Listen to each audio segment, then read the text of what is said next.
बिहार में अब ऑटो चालकों पर लगाम लगाने की तैयारी की जा रही है। इससे ऑटो चालकों की मनमानी खत्म होगी और ऑटो ई रिक्शा के परिचालन को भी नियंत्रित किया जाएगा। परिवहन विभाग ने इसको लेकर निर्देश जारी किया है। परिवहन विभाग ने निर्देश जारी करते हुए कहा है कि अब शहर की किस सड़क पर कितने ऑटो और ई रिक्शा चलेंगे, ये नए सिरे से तय किया जाएगा। इस व्यवस्था के तहत जिलाधिकारी की अध्यक्षता में गठित समिति ऑटो और ई रिक्शा के रूट और संख्या का निर्धारण करेगी और जबकि प्रमंडलीय आयुक्त की अध्यक्षता वाली समिति इसकी निगरानी करेगी। इस संबंध में विभाग ने राज्य की सभी जिला अधिकारियों और प्रमंडलीय आयुक्तों को निर्देश भेज दिया है।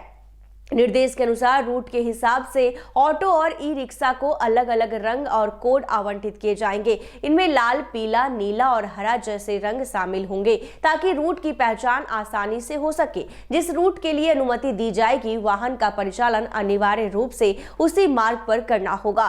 तय रूट से हटकर परिचालन करने पर संबंधित ऑटो या ई रिक्शा को जब्त किया जाएगा और चालकों के खिलाफ भी कार्रवाई की जाएगी। परिवहन विभाग के आंकड़ों के मुताबिक बिहार में फिलहाल करीब 9 लाख ऑटो और ई रिक्शा पंजीकृत है। विभागीय अधिकारियों का कहना है कि पटना समेत राज्य के अधिकांश शहरों में लगातार लग रहे जाम की एक बड़ी वजह इन वाहनों का अनियंत्रित और अव्यवस्थित परिचालन है। इसी को ध्यान में रखते हुए परिवहन सचिव राजकुमार ने सड़क सुरक्षा परिषद से जुड़े विभिन्न विभागों के नोडल पदाधिकारियों के साथ समीक्षा बैठक की थी। बैठक में यह निष्कर्ष निकाला गया कि शहरों में यातायात जाम की समस्या को कम करने के लिए ऑटो और ई रिक्शा के रूट और संख्या को नियंत्रित करना जरूरी है। परिवहन विभाग का मानना है कि नई व्यवस्था लागू होने से यातायात सुगम होगा और सड़क सुरक्षा में भी सुधार आएगा। बिहार में अब ऑटो चालकों के लिए रूट तय किया गया है और तय रूट से हटकर परिचालन करने पर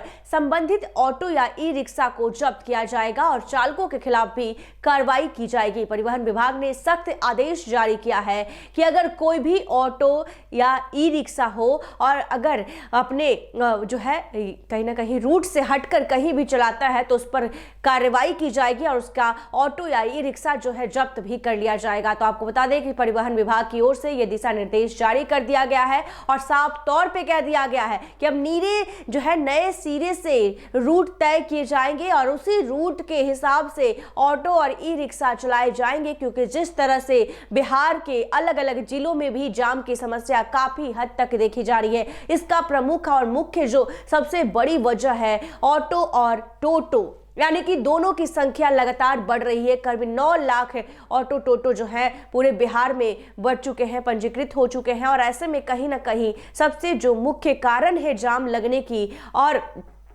दुर्घटनाएं की इसलिए है क्योंकि ऑटो और टोटो काफ़ी ज़्यादा जो है सड़कों पर चलती हुई नज़र आती है और कहीं ना कहीं जो लोग हैं कहीं से भी कहीं चला देते हैं। इसलिए अब रूट तय कर दिया जाएगा ताकि इस रूट में इतने ऑटो और टोटो अब चलाए जाएंगे। इससे ज़्यादा चलाने पर उनकी टोटो और ऑटो को जब्त कर लिया जाएगा और साथ ही साथ उन जो है चालकों पर भी सख्त कार्रवाई की जाएगी। ऐसे ही तमाम खबरों के लिए देखते रहें NBC 24। धन्यवाद।